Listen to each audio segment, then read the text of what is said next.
चित्सभानायकम् वन्दे चिन्ताधिकफलप्रदम् अपर्णास्वर्णकुम्भाधकुचाश्लिष्टकळेबरम् विराट्हृदयपद्मस्य त्रिकोणे शिवया सह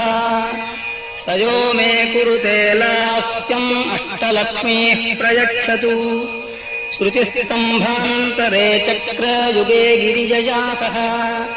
स यो मे कुरुते लास्यम् अष्टलक्ष्मीः प्रयच्छतु शिवकामी कुचाम्भोज सव्यभागपरिष्कृतः स यो मे कुरुते लास्यम् अष्टलक्ष्मीः प्रयच्छतु करस्थडमरुद्धानपरिष्कृतरवादमः स यो मे कुरुते लास्यम् अष्टलक्ष्मीः प्रयच्छतु नारद